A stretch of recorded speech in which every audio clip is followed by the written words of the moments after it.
Good morning, everybody. Welcome to this installment of HPD's Lead-Based Paint webinar series. Today's presentation is Lead-Based Paint Violations, Understanding the Basics of Lead Violations and How to Clear Them. And I welcome everyone that's here.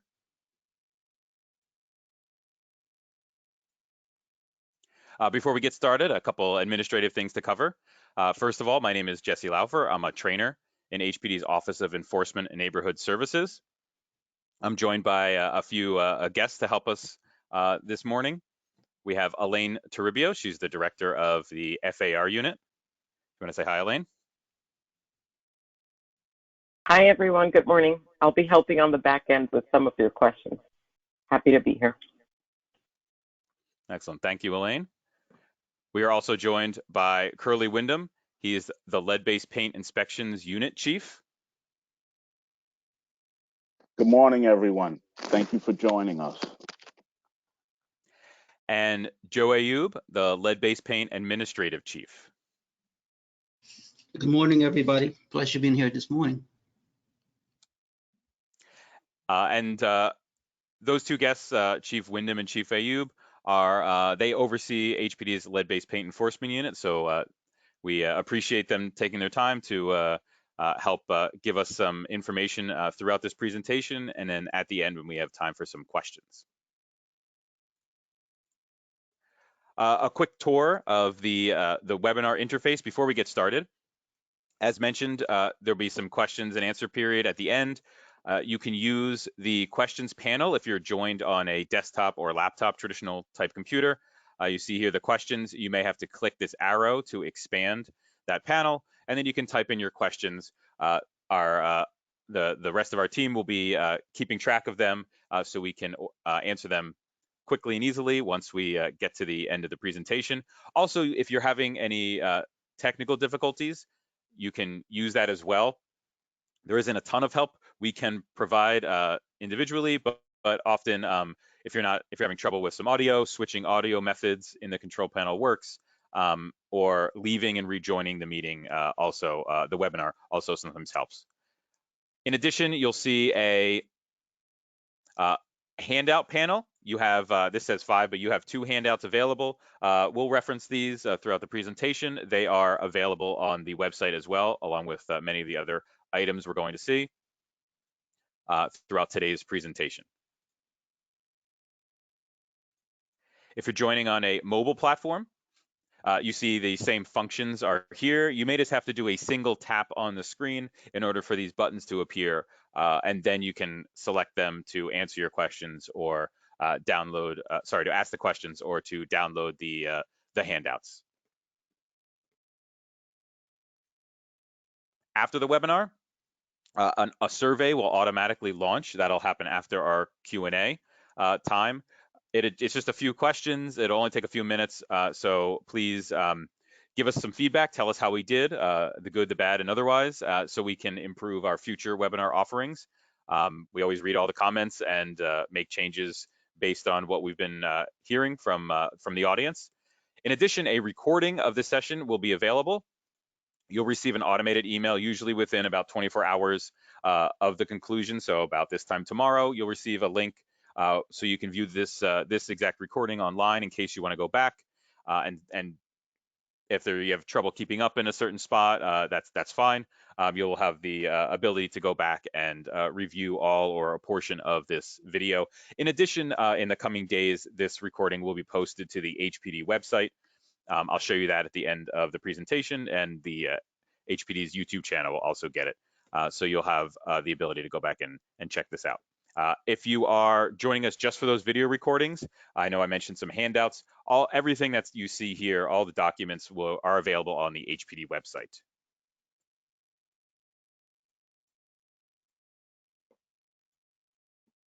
And finally, before we get started here, a quick disclaimer that this presentation is for informational purposes only, and it does not constitute legal advice.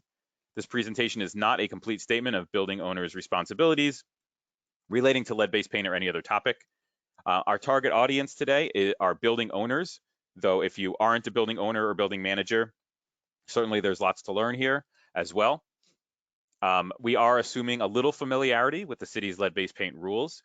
There are other webinars that cover some other topics. So if you aren't familiar, certainly you'll still come away with some new knowledge today. But there are some other webinars for additional background information and some education on some of the other topics under New York City's lead law. So please see those on our website. We are obviously discussing New York City's Local Law 1 of 2004 and its amendments. That's the most recent law governing lead-based paint here in New York City.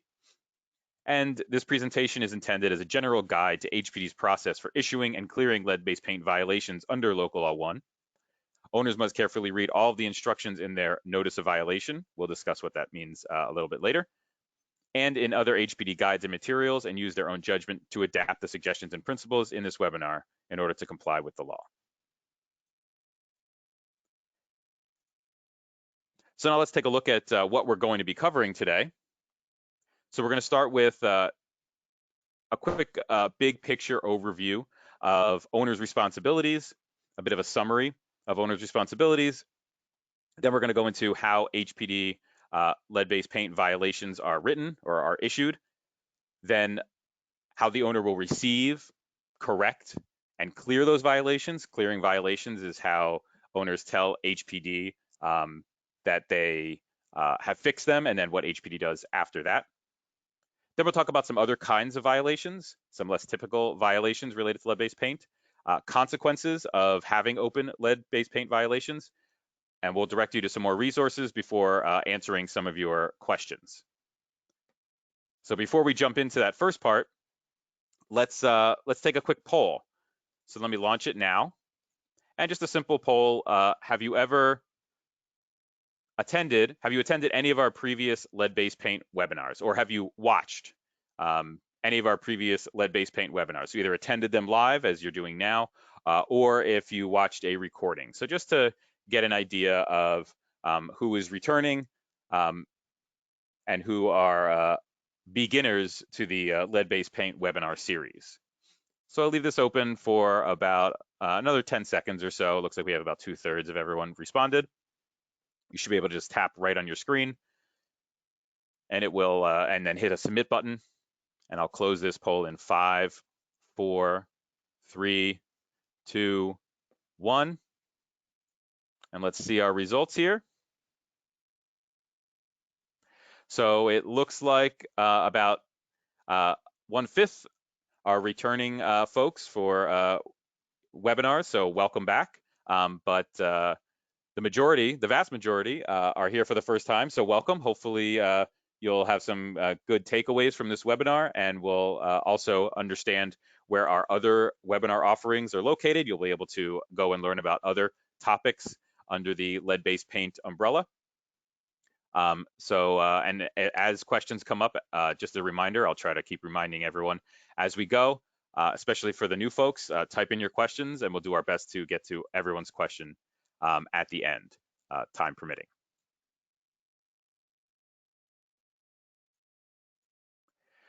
So let's go through a quick review of owner responsibilities under New York City's lead law. It's worth noting that there are other jurisdictions as well that have lead-based paint regulations, most notably the EPA at the federal level. Some of what we discuss here applies there as well, but it's important to know that this presentation is about New York City's lead law, and just be familiar with the federal requirements under EPA's rules as well.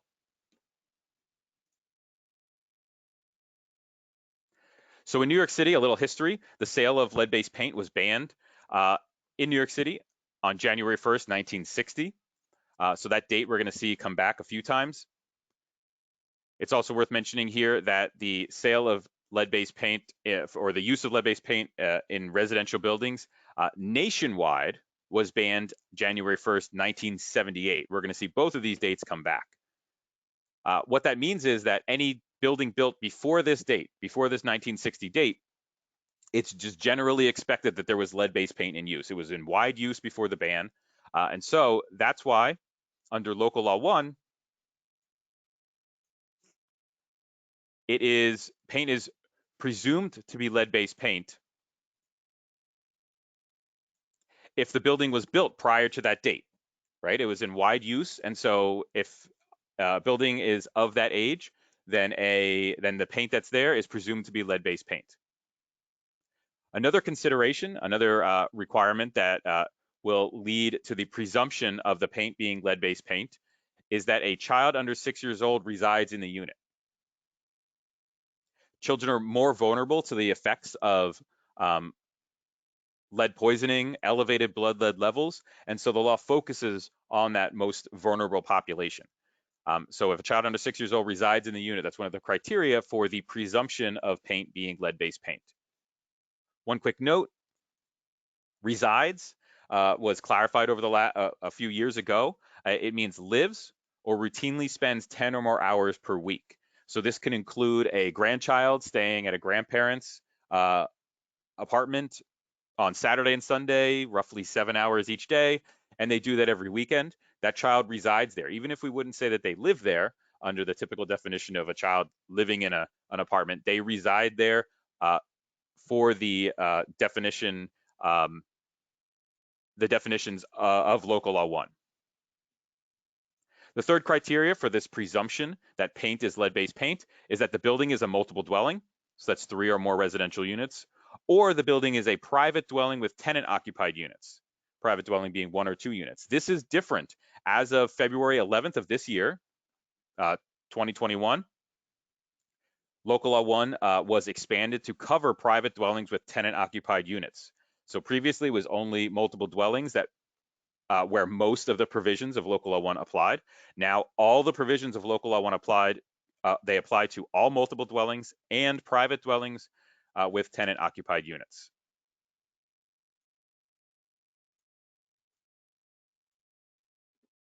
Another important point to make about New York City's lead law is that it's not a violation to simply have lead-based paint in a residential unit. The law focuses on lead paint hazards. It's not an immediate danger if lead-based paint is covered by layers of intact non-lead paint. It only becomes a problem when there's a hazard, when there's an immediate exposure risk. And that's why the law focuses on deteriorated paint or paint on high-risk surfaces. Deteriorated paint is pretty clear. If there's a defect, the paint is peeling or cracking or otherwise not intact, there's potential for that to be exposed, the tenants of that unit to be exposed to it or of that building. High-risk surfaces will come back a few times. Those are surfaces like doors and windows, moving parts, moving painted parts that scrape and abrade. There's friction or other binding or impacts, things like that. High-risk surfaces which will produce more lead paint, dust, contaminated dust, paint chips, things like that.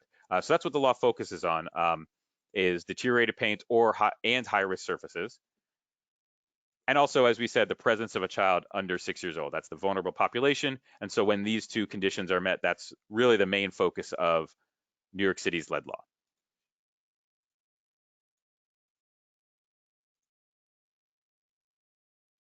Now, under the law, the law specifies certain actions that owners must take to prevent these lead paint hazards.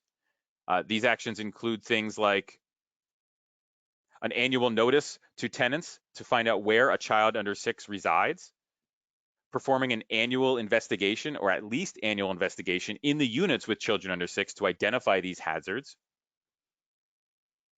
and also doing a turnover investigation. So when an apartment is vacant, when a tenant or family moves out, the apartment is vacant, that's a time as required by law to go and do an investigation for lead paint hazards. All of this is to be proactive. The law wants owners to be proactive in preventing lead paint hazards before they can cause exposure and before they can cause the health problems associated with that exposure.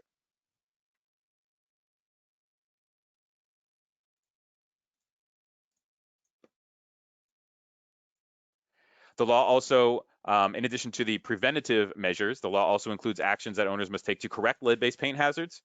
So that is remediation, correcting the lead paint hazards appropriately, and we'll talk about what appropriate means a little later. Anytime that they're found, so during that annual investigation, during turnover, if a tenant complains, if there's a 311 complaint, a more formal complaint that comes in through HPD that the owner is notified about, a violation, anytime that the owner is aware of a lead paint hazard, having to address that. And making sure when it's addressed, it's done using proper contractors. So using EPA certified contractors for any work disturbing 2 square feet of lead base paint or more, or if the paint has an unknown lead content. So basically, unless you know for sure that the paint does not contain lead as a result of specific testing, if more than 2 square feet is being disturbed, then safe work practices must be used, and those can only be employed by EPA certified contractors. This doesn't just include lead paint work or paint work, but say an electrician is rewiring a room and has to tear out some wall in order to run new wire. If that's more than 2 square feet of paint being disturbed, then safe work practices have to be used and an EPA certified contractor has to be hired. One of the handouts that's available in this webinar, also available on the HPD lead-based paint webpage, is a guide to safe work practices where there's more information. In addition, we have a whole webinar dedicated to safe work practices, so that's available online as well.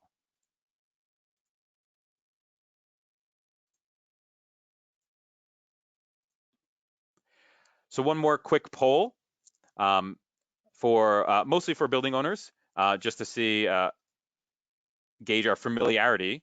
So let me launch this here. So building owners or building managers, have you ever received an HPD lead-based paint violation? It's a quick yes or no. If you're not a building owner or manager, you can just answer no, just to get, again, an idea of the level of familiarity we're dealing with here today.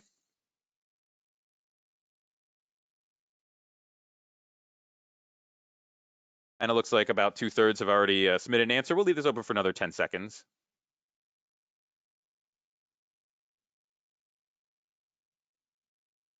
And I'll close it in 5, 4, 3, 2, and 1. And we can share the results here. So 40% have received, so either have gone through having a lead-based paint violation removed, or you're currently in the process of doing that, and another 60% have not yet.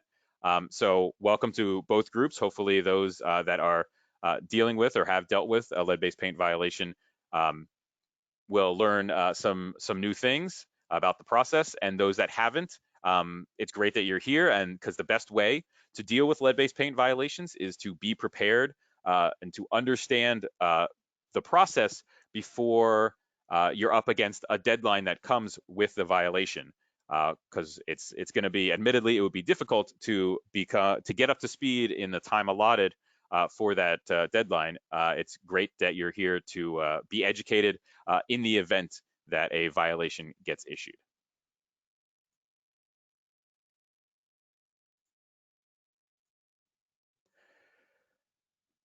So moving on now to our next part here, how lead-based paint violations are written or how they're issued.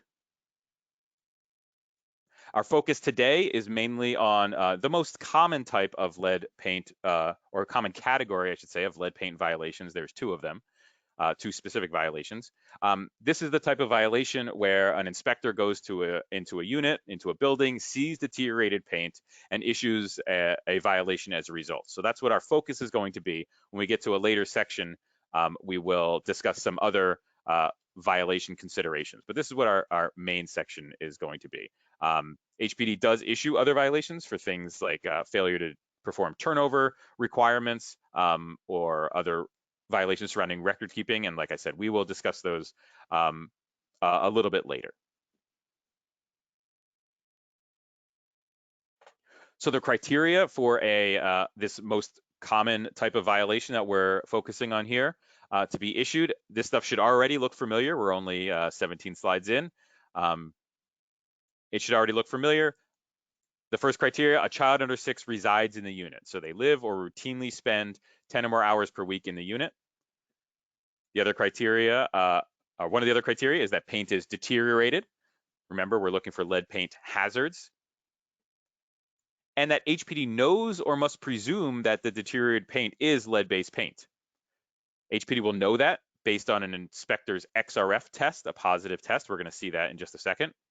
And we've already talked a little bit about the presumption. So if the building is of a certain age, so it's was built before 1960 when lead-based paint was widely in use, or if the building was built between 1960 and 1978 when lead paint was still available throughout the country, and there's a history of lead-based paint in that building, a previous positive test, something like that, then HPD now must presume that all the lead paint in that building, or sorry, all the paint in that building is lead-based paint. So based on the building's age. And we'll go into a little more detail about both of these thoughts right now. So that first kind of violation, we're calling a tested violation. That's if HPD inspectors go with an XRF analyzer, which you see right here. It tests the paint and determines if it's lead-based paint or not. And if these violations are issued, then order number 617 is used that identifies that there was a positive test on this component for lead-based paint. The second type of violation that we just discussed is the presumed type of violation. This comes about if an HPD inspector, not every HPD inspector has an XRF analyzer. So if an HPD inspector goes into a unit, is not part of the lead unit, so it doesn't carry an XRF analyzer, and then inspector goes into an apartment and finds peeling paint and has to do a lead inspection, they're going to refer their findings to the lead unit, and that lead unit is going to come back and try to test with an XRF analyzer. If they are unable, however, all that deteriorated paint, based on the age of the building, is going to be presumed lead-based paint hazards, and therefore a presumed lead-based paint violation will be issued for those components that had deteriorated paint. And this will be order number 616. So that'll be the type of violation that's issued for these types of violations. We're going to come back to, we're going to revisit this idea a few times of tested versus presumed lead-based paint violations. So it doesn't make sense quite right now. Hopefully it'll be clarified as we go. A couple things to note about HPD's inspections and finding these violations, issuing these violations, is that HPD is always going to check for children and lead-based paint if necessary. So regardless of the reason for the inspection, if someone calls for a broken light fixture or leaky faucet, if the building is an applicable building, and so that is, remember, the year built consideration, and they're going to ask, does a child under 6 reside? If a child under 6 does reside, then that inspector is going to do a lead-based paint inspection. Now, Chief Wyndham, can you just briefly describe what the lead-based paint inspection will look like if this happens? Yes, Jesse. As mentioned, whenever there's a child under 6 in an apartment, regardless of the complaint, our lead inspectors will conduct a room-by-room, surface-by-surface inspection, which they're trying to determine the location of any deteriorated paint surfaces in the apartment. In that case, they will test that surface, that component where there's deteriorated paint, and record their findings.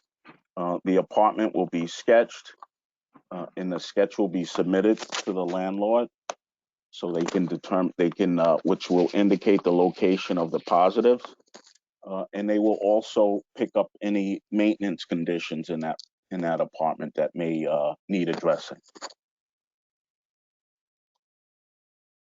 Excellent. Thank you, Chief Wyndham.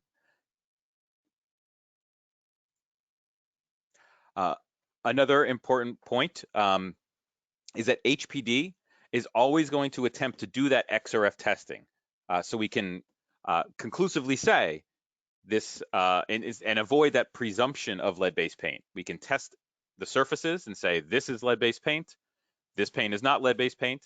HPD is always going to attempt to do that.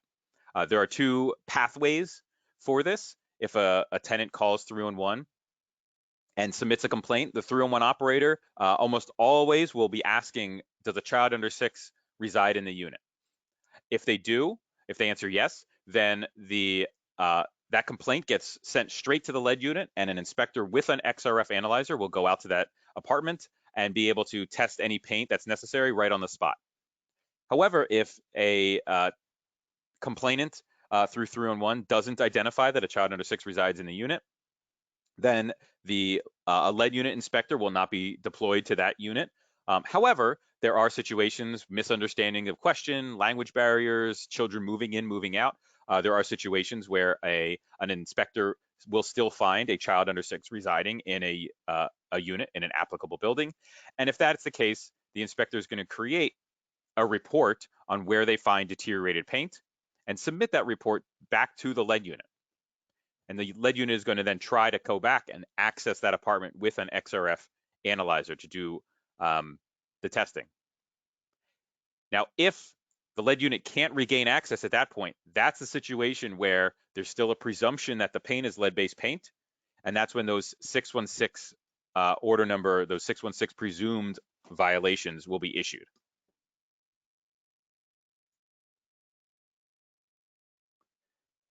So now that we've talked about how violations are issued, let's talk about how an owner or managing agent will receive a violation. What they're going to receive is a notice of violation, NOV. That's going to come through the mail. There'll be a few pages. It's really it's referred to as the NOV packet. What you see here is the actual notice of violation, but it comes with a few other documents.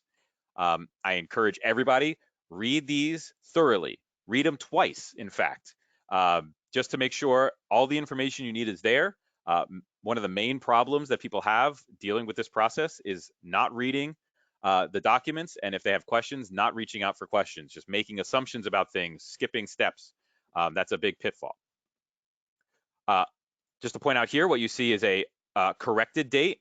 That's the date that the fix, the repair, the work must be done to correct, in this case, a lead-based paint violation. And then you see a certified date, which is a little bit later, and that's when the owner or managing agent has to notify HPD of that correction, and usually it's about 5 days later.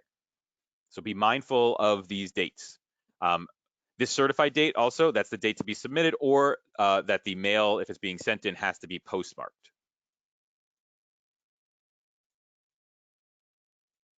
A couple tips when dealing with these notices of violations. Make sure your property registration is updated. If your property is not registered, it's highly encouraged that you do so if it's not required. If it is required, then make sure you're registering. There's more information about property registration both directly on the website and in our annual notice and record keeping webinar. And also, and one more point about registering. If the registration is not valid, if it's old, HPD is going to be sending all of the correspondence to that old address. So make sure it's updated. If you move, if addresses change, make sure it gets updated so that all this information goes to the right place. And then once you receive those documents, use those documents that you've received. They are specific to your situation, to your violations. There are versions of these, blank versions of these documents available online, but there are different NOVs, different certification documents that are specific for just general violations, for lead, for heat and hot water violations, for mold has a few, pests have some.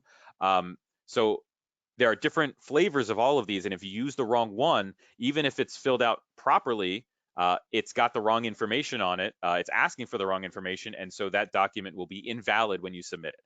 So the best way to avoid this problem is to use the documents that are sent to you.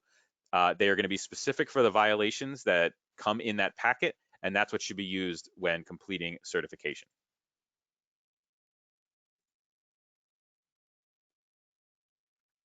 Now, what do you do if you think that the paint that was issued a violation for isn't lead-based? If you received a 617 violation, that's that tested violation, unfortunately, there's nothing that can be done. It was tested and it's lead-based paint. But if it's presumed lead. Remember, that's when the lead unit couldn't get back to re-access and do the testing. It's presumed based on the age of the building. There is a process to contest these violations. One of the options is to submit test results of your own. Remember, HPD wasn't able to test, they're presuming. If you submit test results that show that the surface is negative, it may be a successful contestation to remove the violation. Just keep in mind that if you are spending time testing, be mindful of the deadline. If some of the surfaces come back positive, now you still have to correct that lead-based paint violation, and now you've spent some time doing the testing. Make sure there's enough time left to do the work before the deadline. You can also document the age of the building. If HPD, if you think HPD made the wrong presumption based on the age of the building, if you have a newer building, a building that was built after 1978, or if it was built between 1960 and 1978, and there's no history of positive tests, you can submit documentation, and that may be able to remove these presumed lead violations. Again, if it's a 617 violation, a tested violation, lead-based paint was found, and there's no contestation. Chief Ayub, can you speak a little bit about what an acceptable contestation packet looks like? Thank you, Jesse. As Jesse said before, the contestation must be received 6 days prior to the correction date. You may contest a 616 violation because we have never tested by either XRF testing or the year built. For the year built, please pay attention to the certificate of occupancy, and it must show the year built, not the year it was altered. We're having a lot of those coming in with owners contestation based on altered year. It has to be the year built, and it has to be after January the 1st, 1960. In terms of XRF testing report, please also submit the affidavit from the tester along with a copy of the EPA certificate. Thanks, Jess.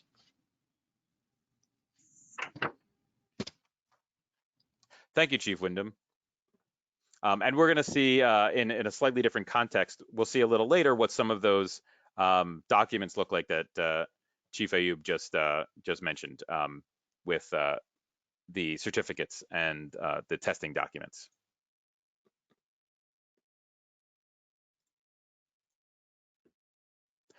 So now that a violation has been received, how do owners go about correcting it? So let's take a look at first the requirements for who can correct these. So HPD violations require a firm with an EPA lead-based paint activities license to correct any violations, any lead-based paint violations. This is commonly referred to as an abatement license.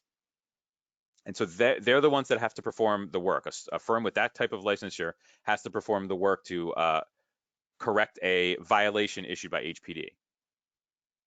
Note that if you find a lead-based paint hazard on your own through one of your inspections, the law may not require that level of certification to correct that condition. But once it becomes an HPD violation, then the lead-based paint activities license will be necessary.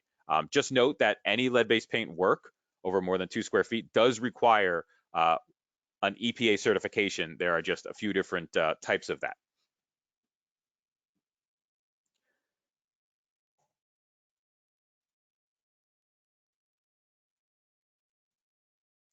Now let's talk a little bit about the work methods that these certified contractors will use. So Local Law 1 is very specific. It's very clear about which methods are permitted to correct lead-based paint violations. Some of these methods will eliminate the hazard. That means that there's no more lead-based paint on that surface, or some will reduce the hazard. That means that making it not a hazard anymore, but it's still the lead-based paint is still present on that surface. So some examples of elimination are removal or replacement, while reduction might be encapsulation or enclosure.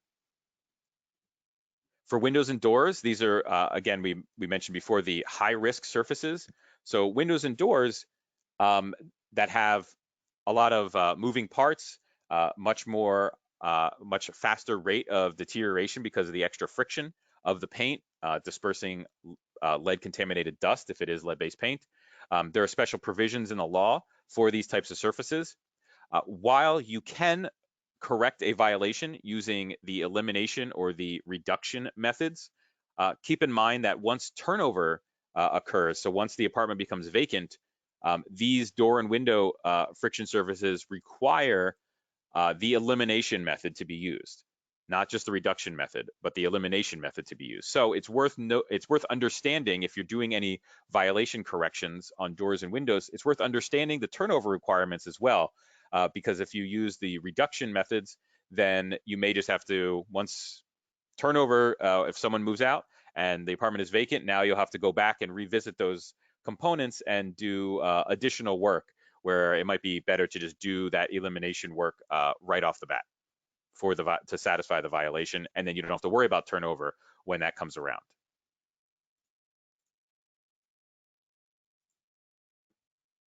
Then the final step of this work process is clearance. You may have heard this referred to as dust wipes. This is making sure that once the abatement contractor finishes the work and they do their cleaning to, again, make sure there's no contaminated dust around, an independent EPA certified contractor, and that can come in the form of a lead inspector or a risk assessor. Either of those EPA licenses can do this work. They're going to wipe down the surface in a very prescribed way, submit that information. They're going to take those dust samples that they wiped, submit that to a lab, and that lab will analyze and make sure that any lead that's in that sample is under a specified threshold, and we're going to see what that is in just a second. It's important to note that these contractors that are doing this clearance testing and the lab both have to be independent of the abatement firm, independent of the building owner. In essence, we don't want the abatement firm, for example, grading their own test, if you will. So these have to be independent contractors. Regarding those clearance levels, they're going to do wipes and take dust samples from floors, windowsills, and window wells. And the results that have to come back are the levels have to be below 10, 50, and 100 micrograms of lead per square foot on those components, respectively. If the samples don't pass, then the site has to be cleaned again and then retested before it can be reoccupied. One important note is that effective June 1st, so in a little more than a month from today, the limits are going to change and they're going to drop. So floors will go down to 5 micrograms and window sills down to 40 micrograms of lead per square foot, and window wells will remain at 100.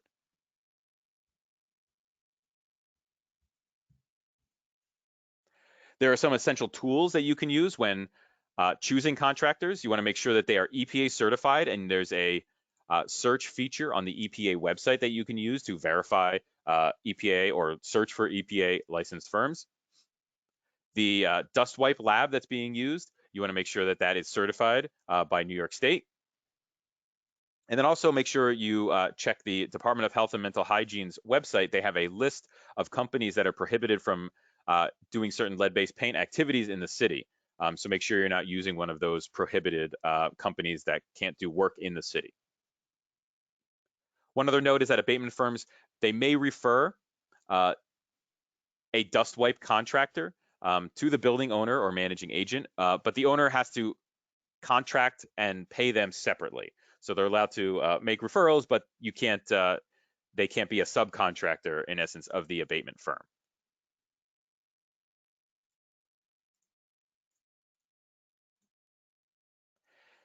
Now, if you're doing this work and you realize that you're running up close to the correction deadline and you need more time, there is an option for postponement. Details are in the NOV package, including any forms that are needed to be submitted.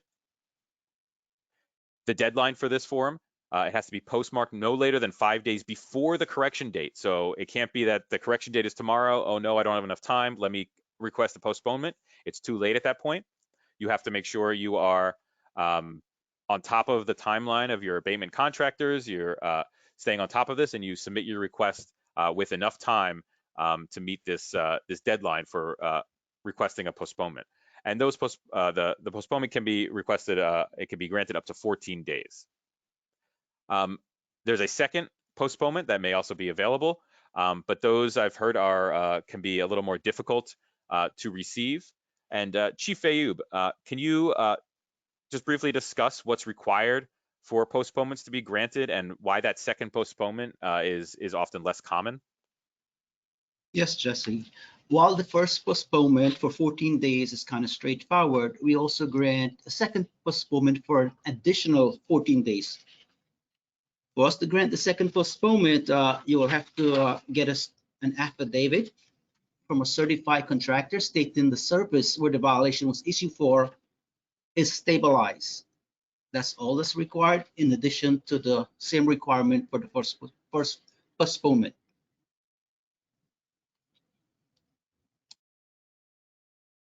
All right, great. Thank you, Chief Ayub. And just a reminder, since these are similar but different deadlines, that when we're talking about contestation, which we talked about before, that was for those presumed lead violations, they need to be postmarked or submitted no later than 6 days before the correction date. And these postponements, it's 5 days before the correction date. So just keep that in mind.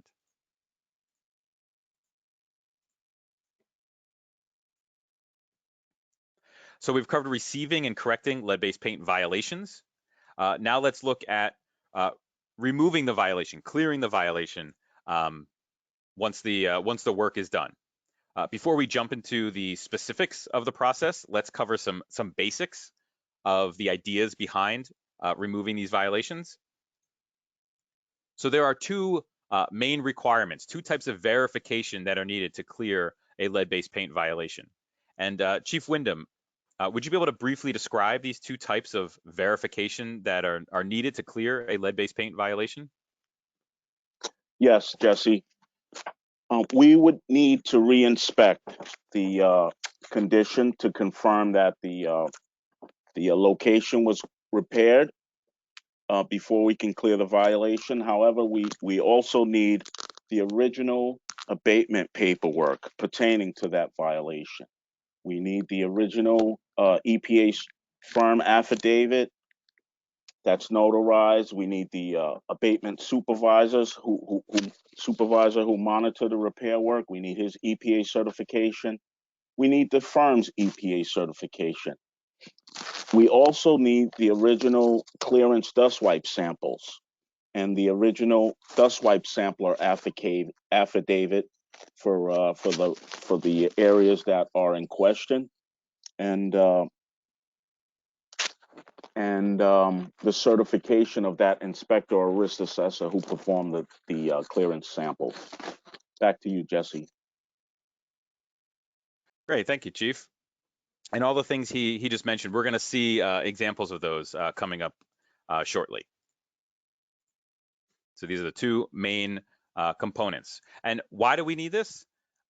It's the reinspection and the paperwork is necessary to ensure that the work was done properly using the safe work practices and correction methods, clearance methods. There are some things that'll be clear on reinspection. There are other things that that'll be clear in the paperwork, and so both of those verification methods are required in order to get a full picture of how the correction was done and what it looks like, and that's why both of these are necessary. And so let's look at a little example here to examine these ideas a little more, because this is often a bit of a difficult concept to understand to people that are new to lead-based paint. So let's look at an unrelated example here. Say we're in the market to buy a baseball card, a Babe Ruth baseball card. How do we know that this card is authentic? Well, we can see for ourselves that it looks authentic, but that's usually not good enough. There are plenty of great printers out there these days. We also want to understand the paperwork, the history that comes along with that card to understand that it is an original and the provenance of that card.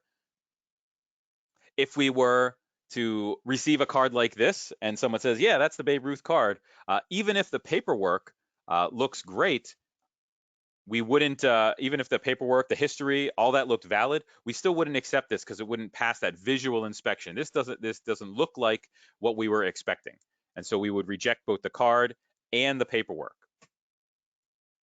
Similarly, if the card looked great, but the paperwork, the validation that the card is authentic, didn't look legit, was not the industry standard, we also would not accept. There would be doubts about the authenticity of that card, even though it looked legitimate.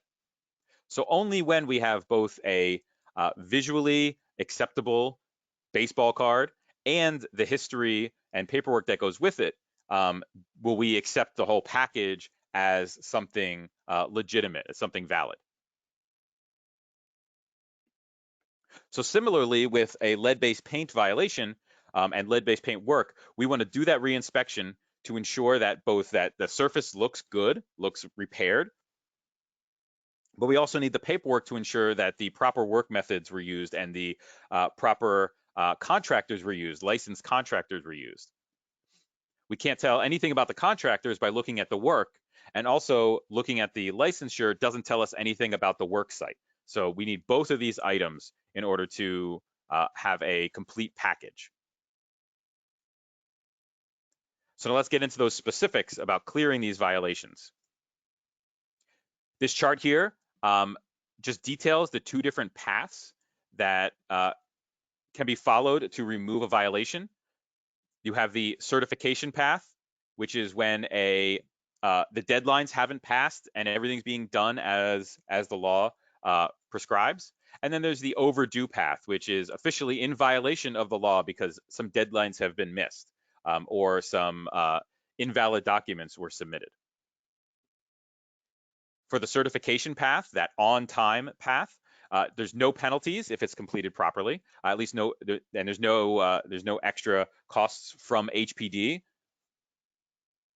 However, if it follows the overdue path, there is a chance that emergency repair or there might be litigation as a result. And we're going to talk about those two items a little bit later. In terms of clearing these violations on these two paths, a similarity is that any lead-based paint violation requires a reinspection that shows that the work was done properly. That's why it says complied, and the supporting paperwork. Those reinspection that HPD attempts will be free against the overdue violations where a dismissal request will be ordered and there's an associated fee with that in order for that reinspection to occur. One other difference in the paperwork is that the owner affidavit's a little different. We'll see examples of that in a second. Between the certification pathway, there will be what's called a certificate of correction versus the overdue pathway where an AF5 affidavit will be used. And then they also get submitted to different locations. This borough office is where you would arrange for the dismissal request to do that inspection, and you'd submit the paperwork at the same time. So let's examine some of this in a little more detail. But before we do that, let's talk about what happens if you certify things on time. There are, even if the certification is on time, there are reasons why certifications can be rejected. And if that's the case, they move into the fall back into the overdue category. Chief Ayub, can you explain a little bit some reasons why certifications may not be accepted? Well, our certification require extensive paperwork, and we ask that you submit the required document. Most of the time, it's rejected for simple reason, like no EPA cert for the contractor that did the work, or you might be missing dust clearance. So please go over the requirement and submit all of the requirement. Thanks, Jess. Excellent. Thank you very much. Yeah, all of this is laid out. We're going to go through it in just a second. And it's also in the paperwork, the NOV packet that you get. So just make sure that you're following your deadlines. All the paperwork that's being asked for is there. Obviously, if the reinspection occurs and the condition still exists, then that violation can't be removed as well. I also want to take a moment to highlight an important element of that chart, that the HPD will attempt re-inspections for free if everything is being done in that certification pathway, within that certification window, on time. Chief Wyndham, can you just briefly discuss the process of HPD trying to re-inspect a properly certified lead-based paint violation? Yes, Jesse. When we receive NOV certification on time, we will, within 14 days, schedule a reinspection to attempt to clear that violation. If we don't get access on the first attempt, we'll try a second attempt within a few days. After the second attempt has been tried, if there's no access, we'll send notification out to the owner requesting that he contact us for to schedule a third attempt to get access to the apartment. Thanks, Jesse. Okay, thank you, Chief Wyndham. So to go into some specifics about these two types of verification methods. So what does a reinspection, what's an inspector going to look for? They're obviously going to look that the condition appears corrected. And they're going to look for that the appropriate work methods were used. And that includes making sure any underlying conditions like leaks or damaged plaster was repaired. And here's our high-risk surfaces again, doors and windows. If elimination was not used, so only those reduction methods were used, then the surfaces can't have any create any friction, any binding or otherwise abrading surfaces. What does the paperwork look like? We're going to go fairly quickly through this list of examples here. This is, again, this video will be available as a recording. So if you miss something here, you'll be able to go back and view it. But generally, there are 4 categories of items that are needed for the paperwork that's submitted to remove a violation: a sworn statement from the owner, a sworn statement from the contractors, that includes the abatement contractor and the contractor doing that clearance testing, the dust wipes, copies of licenses for the 2 contractors, and also the lab report of those dust wipe samples to make sure that those thresholds are not being were met, that there was no lead contamination in the dust that was remaining. One thing to note is that these sworn statements have to be originals, and that they also have to be notarized, and that is included in the instructions. So keep that in mind. And let's just see examples of all of these things now. So here are those 2 options for the owner's sworn statement that I referred to before. One is used if you're within that certification window, and the other is used if you are now dealing with an overdue violation. Let's look a little closer at these. So this is the one that's used during certification, the certification window. It's called a certificate of correction. And you'll notice that it is going to be a notarized form that we have down here.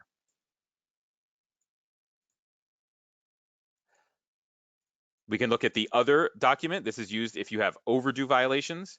It's called an AF5 form or affidavit. Very similar language to the form we just saw. It's just that there's a separate form that's required by law for the owner's sworn statement if the violation is on time or overdue.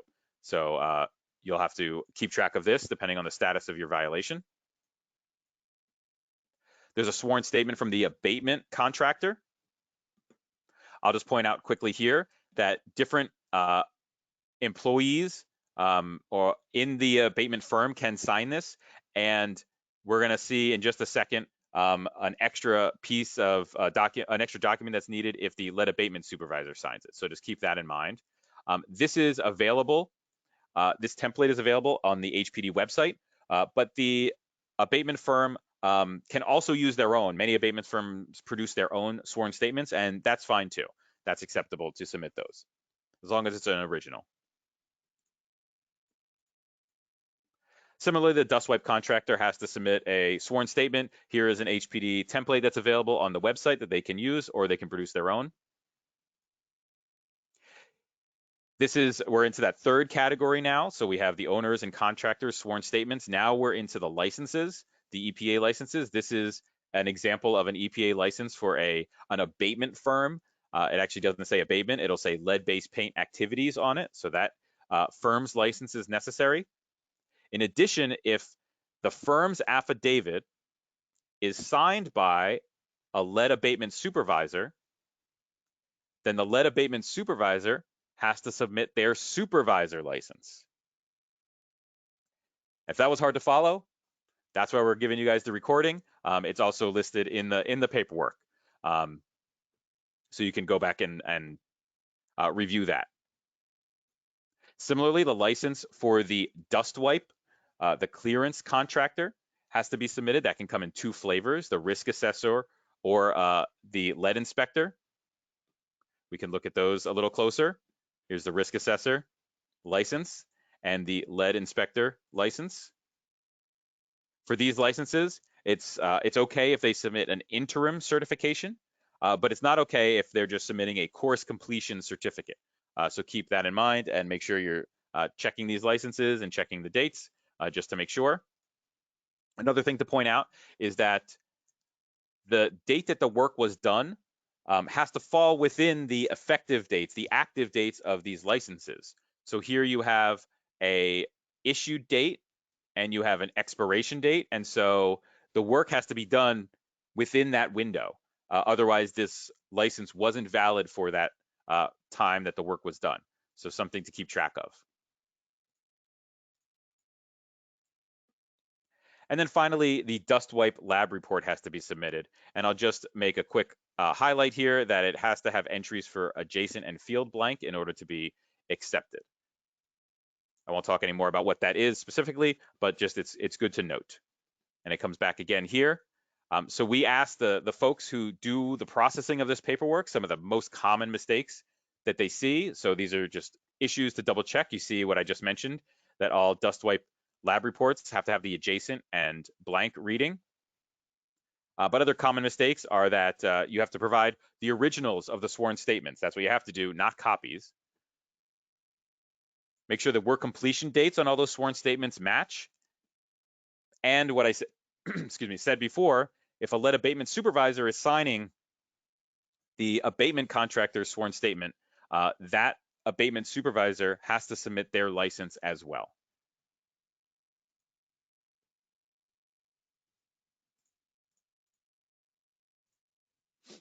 Where does all this paperwork come from? Well, ultimately, the building owner has to be, they have to submit this paperwork, so they are collecting it. The owner can obtain their own sworn statement through the website or the mailing that they receive if they're using that NOV packet, if they're on time. The owner can print and provide to, then collect back a sworn statement from the contractors if they want to use the HPD template, or the contractors can generate their own and provide that to the owner. And then just the other documents that the contractors provide to the owner include the EPA licenses and the dust wipe lab reports.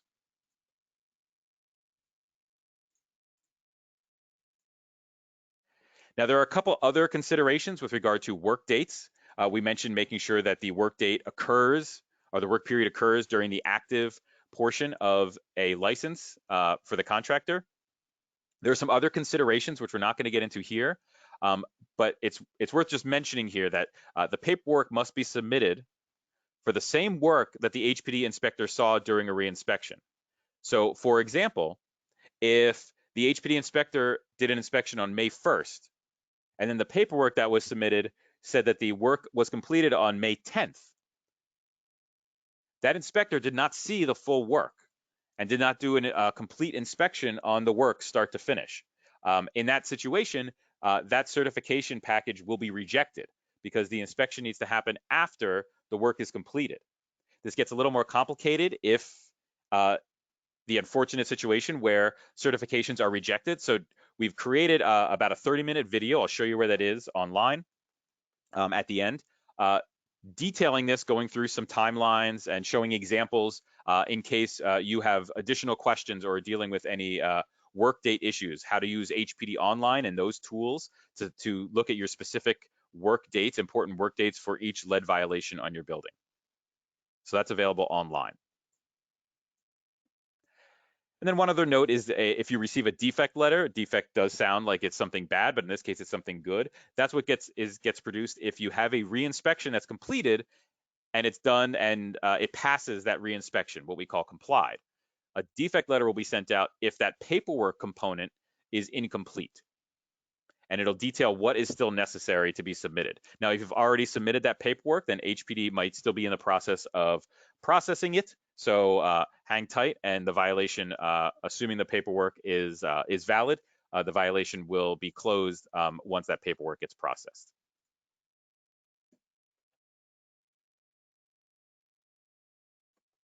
So now there's some additional kinds of violations to talk about, where we talked about our traditional lead paint hazard violations. So now let's talk about some additional violations. One overarching theme here is that owners have to keep records related to all lead-based paint activities, not just violation stuff, but annual notice, investigations, any contractor work that's done that disturbs more than 2 square feet of paint. Keep all those records. Owners have to keep records for at least 10 years. And you can see our annual notice and record keeping webinar for more details about that. One type of violation that can be issued that is lead-based paint related are for failure to perform turnover responsibilities.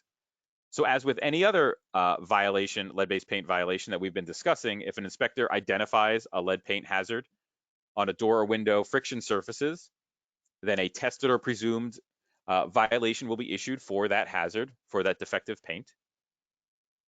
However, the inspector is also going to ask the tenant when they moved in. And if they moved in after August 2nd, 2004, which is the effective date of Local Law 1, and the date after which turnover requirements went into effect, turnover work went into effect. If that apartment was vacant, then those high-risk surfaces, the door and window friction surfaces, lead-based paint should have been eliminated from those surfaces. So if there is a lead paint hazard there, and the tenant moved in after those requirements went into effect, then an additional turnover violation is going to be issued. To close that turnover violation, the owner will be required to remove lead-based paint from all door and window friction surfaces. That's the requirement that should have been completed already. Or they can demonstrate through testing that those surfaces are negative for lead-based paint.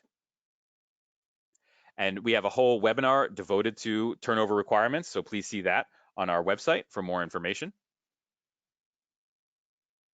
There's also there's some violations for failure to perform ongoing responsibilities, and that comes mostly in the form of not keeping proper records of those responsibilities, either because you didn't keep the records or because you didn't do them.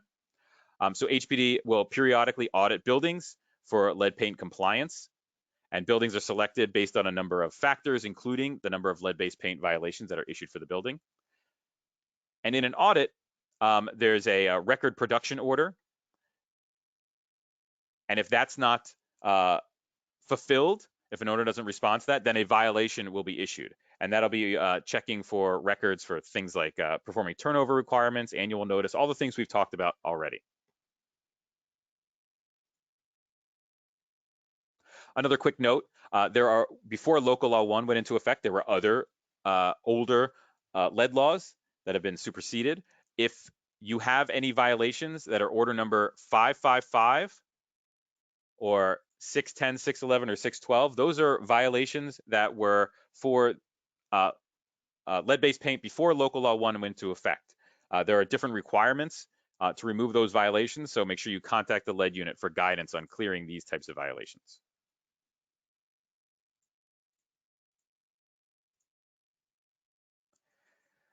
So now you're seeing these requirements, and if you're wondering, what do I do next? Here are some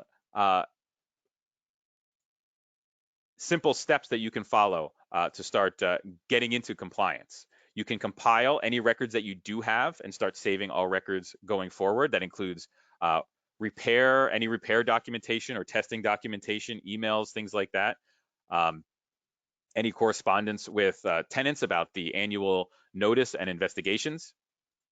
If HPD selects your building for an audit, you may receive a violation for not having all of the proper records and documentation. But like any other HPD violation, you'll be given the opportunity to demonstrate that you've corrected the issue going forward. And also one other note is that when purchasing a building or selling a building, the 10 years of documentation should be transferred from the seller to the buyer. It's something, if you're buying a building, that you should be asking for. And if you're selling a building, having that versus not having that may affect the value of that building.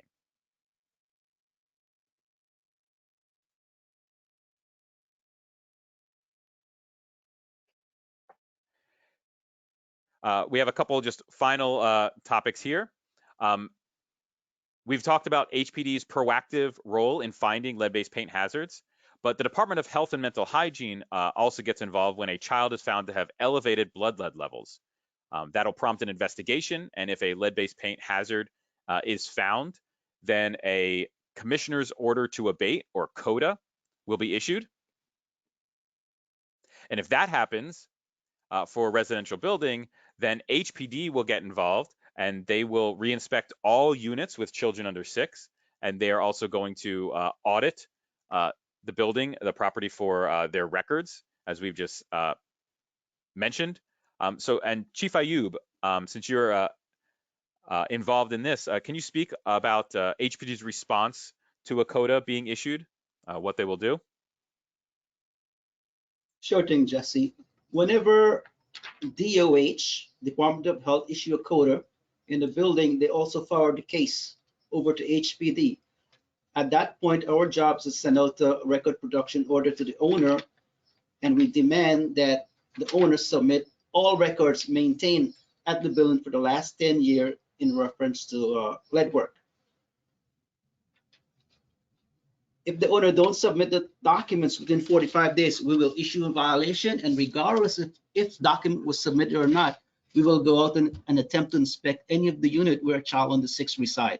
If we find peel and paint, we will also test those with an XRF machine and issue the appropriate violations. Thanks, Jess. All right, great. Thank you, Chief Ayub. And then our final section of content here is the consequences of not dealing with lead-based paint violations on time. So we're mostly dealing with this overdue category on the right side. And specifically, if the violations are overdue, you're in violation of the law, and you didn't meet the deadlines as required by the law, and there you see the consequences are some emergency repair issues and potential litigation. So let's discuss what that is briefly. If the owner doesn't properly repair a lead-based paint hazard, a lead-based paint violation, then the emergency repair program may get involved and have a city contractor do the work. The charge for that work will be higher than what the average person will pay, because the city is bound by certain prevailing wage and other labor requirements. In addition to the cost of that work, there's be an administrative fee that will be added to that total cost, and then sales tax, and that whole charge we put on the agency on the property's property tax bill. That could lead to tax lien sales and possible foreclosures and other penalties. So it's very important to avoid this situation and to do the work on your own. There's also the chance for litigation if you have open lead violations. That is, HPD can bring litigation against a property, or tenants may use an open lead violation as basis for litigation. So things to keep in mind. Finally, before we get to our questions and answers, we have some other resources to direct you to.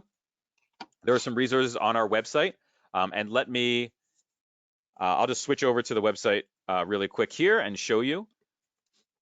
And so all I did here was go to nyc.gov/HPD, and that brings you to the homepage that you just saw.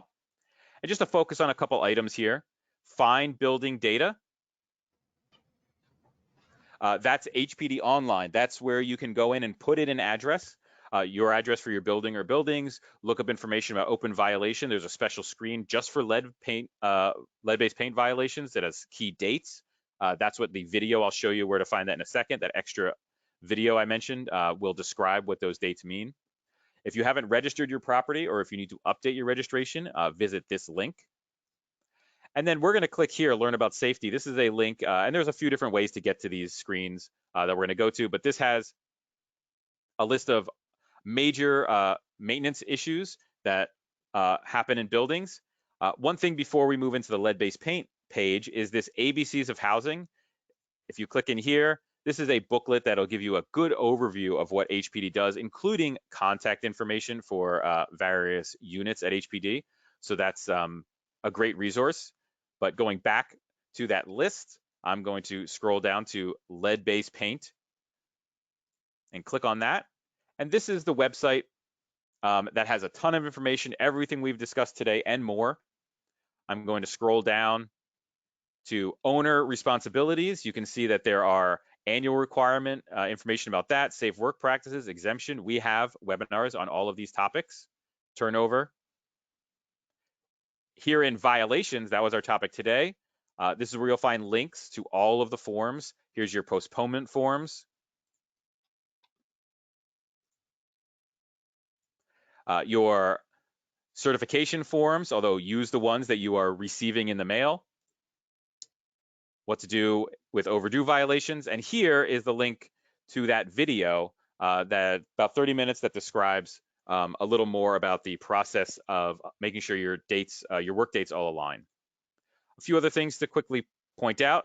Briefings. There's the most recent one, this March 2021 briefing is attached in the handouts to this webinar, but you can find it online as well as many other historic the history of all the briefings. If you have an email address that you've registered your property with, you'll receive emails about all of these.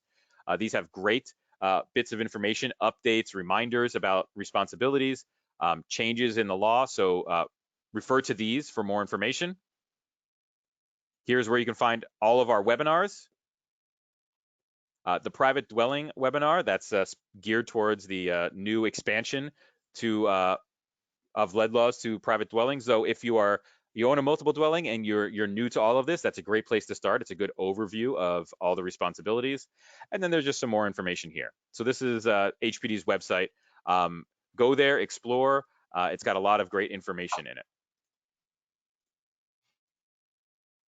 One other thing to point out here is that this is the phone number for the Code Enforcement's lead-based paint unit. And so if you have any specific questions about any of these, any of the topics we discussed today, any specifics of violations that are on your building, that's who you want to reach out to answer those questions.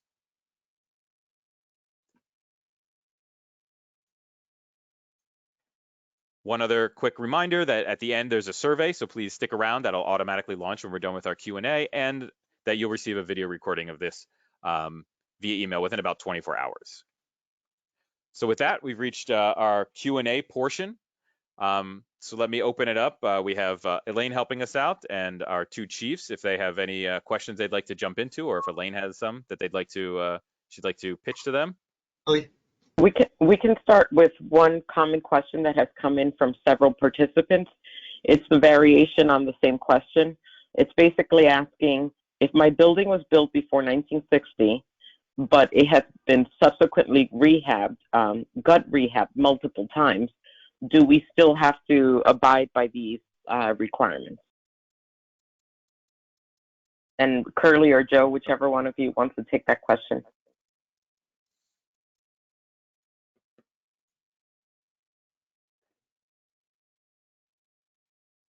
Elaine, what question was that again? My apologies. If the building was built before 1960 and has been subsequently rehabbed multiple times since then, do they still have to abide by these lead requirements? Unfortunately, yes. The only time a building will be exempt from all of the lead requirement is if it was tested negative with an XRF machine and you apply and was granted an exemption from HPD. Now, the exemption is free. You don't have to pay any money. All you need to do is demonstrate the unit has no lead-based paint as per negative XRF report. Right, and just to piggyback on what Chief Ayub said, it's not enough to just say that there's no lead-based paint, we did a gut rehab. Testing has to demonstrate that. And submitting that testing to HPD can get you awarded an exemption. We have a webinar dedicated to exemptions. So if you didn't hear enough of my voice, go check out that video and you can have another hour and a half of me telling you about exemptions. But that would be the process to avoid some of these responsibilities, is submitting that testing, getting granted an exemption, as Chief Ayub said, and then some of these responsibilities won't be required. So thank you for the question. Chiefs, any other questions you have you want to jump on?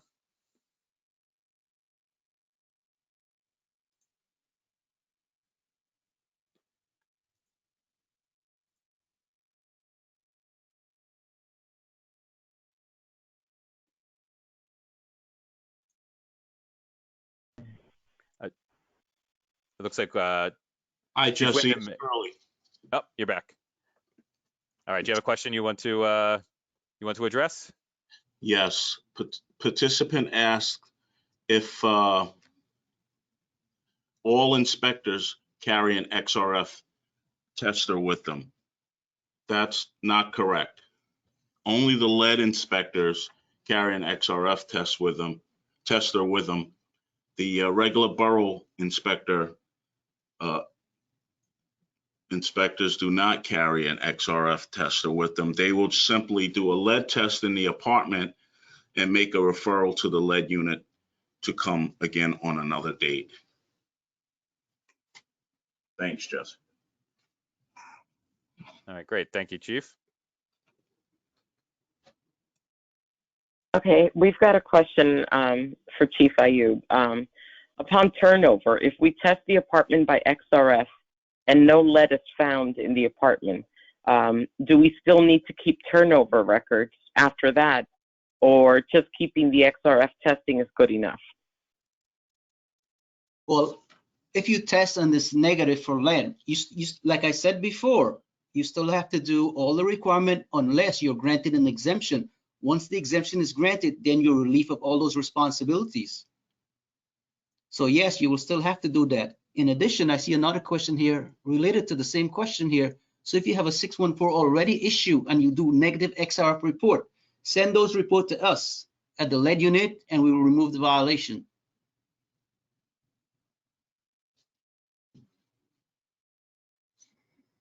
Okay. We have a question about record keeping as well.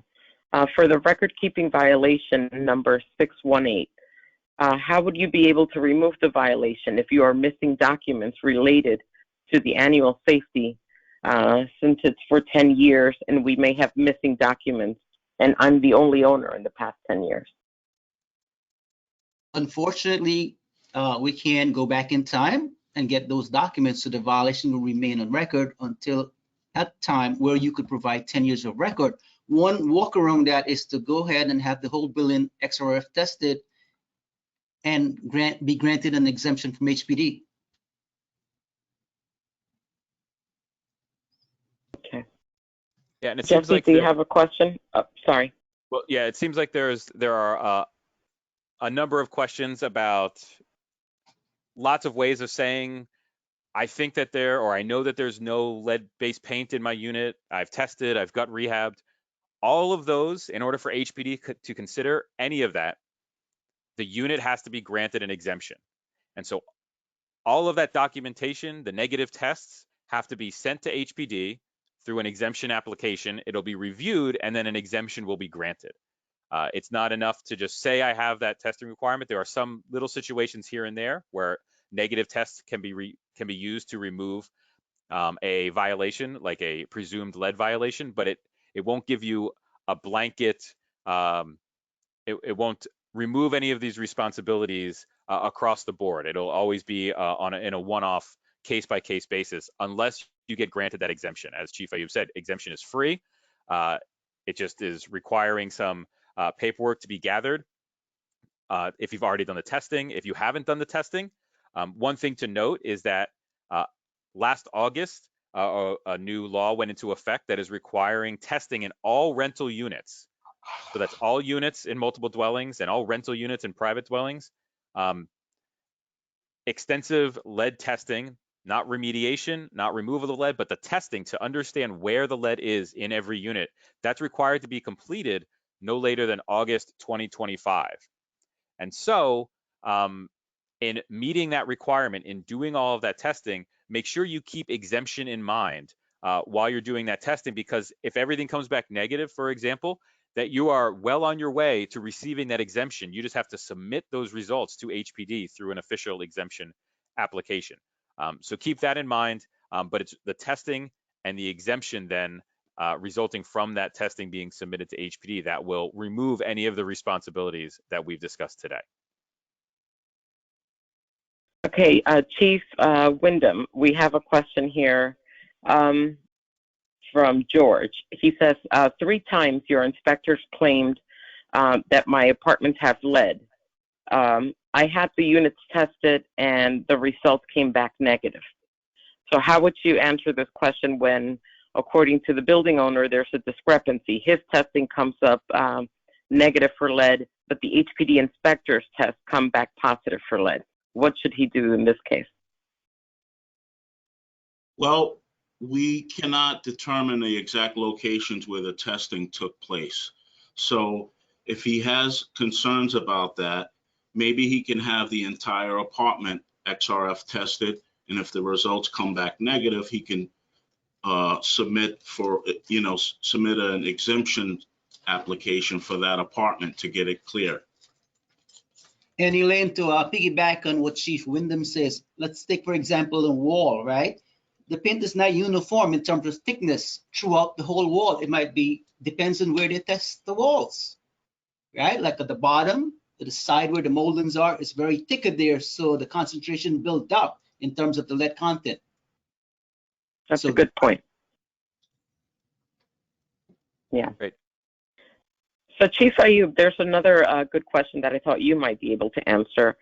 This question comes from Vanessa. She says, to what extent must tenants be notified of the ongoing of the lead abatement process, from retainment of the EPA lead inspector risk assessor to the results that lead has been abated to legally permissible levels, etc.? Should tenants be provided with a copy of the lab results, or is the removal of the violation by HPD alone satisfactory?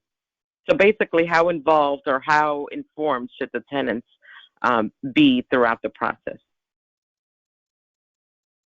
Well, HPD right now, we are required to maintain those documents. So if the tenant needs some kind of information, they could also request that information through our FOIL process.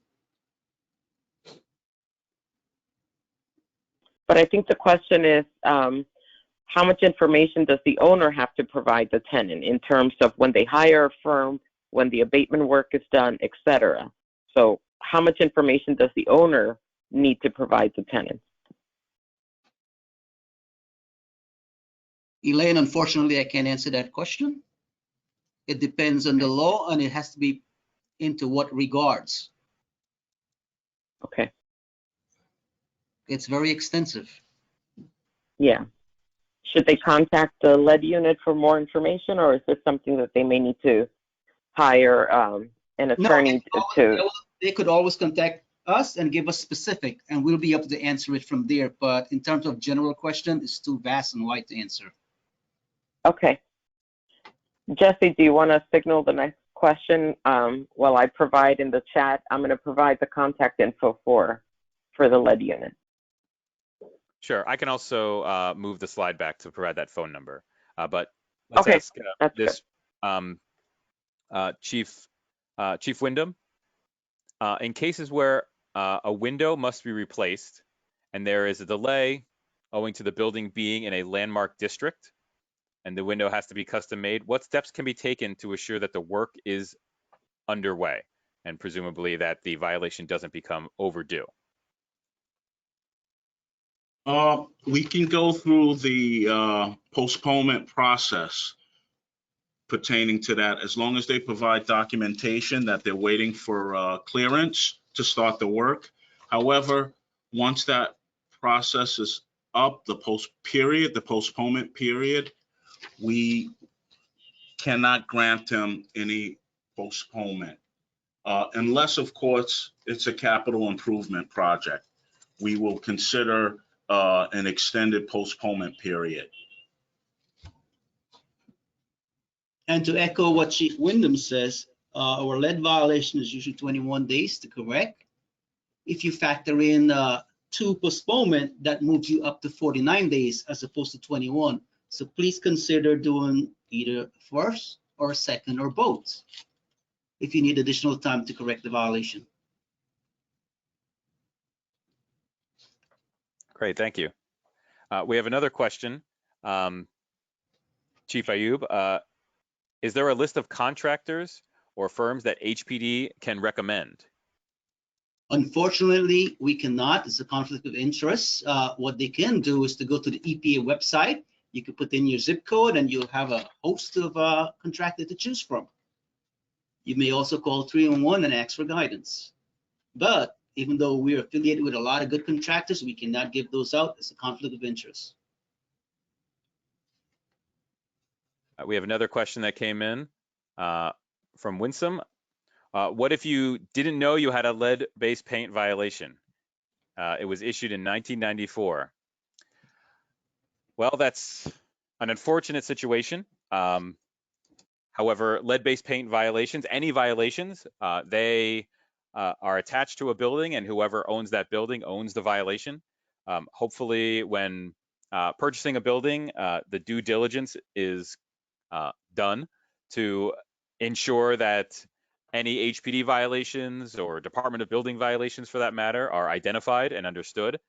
I showed you where on HPD Online you can search and put in the building information and look at any open violation. And so hopefully that will be captured during the purchase process. But if you didn't know you had a lead-based paint violation, you can, if it's 1994, it's certainly out of the certification window, and it even predates local law 1 of 2004. So you'll have to contact the lead-based paint unit to ask some specific questions, ask about the specific requirements for removing that old style of lead-based paint violation.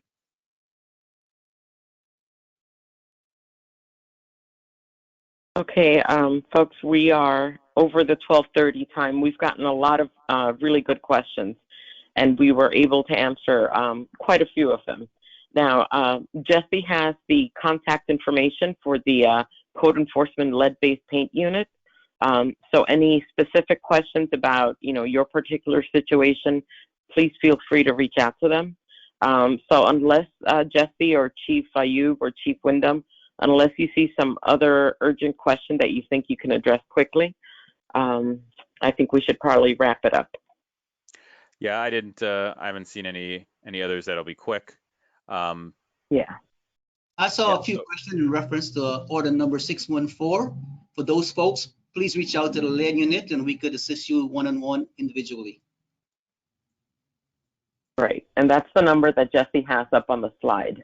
It's 212-863-5501. And you will press what's the number? Option number 5 for the audit unit. Right. All right, excellent. Thank you for the information, Chief Ayub.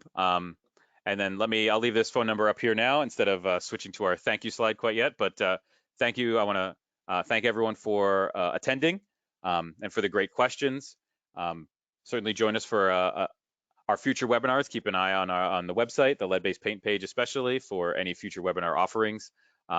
Contact the lead unit as stated if you have any specific questions. A big thank you to Chief Wyndham and Chief Ayub and Elaine for helping out today and giving us some great answers to our questions. And with that, just a final reminder that there is a survey just to let us know how we did that will be launched as soon as we close this now. So thank you everyone for your attention and have a great rest of the day.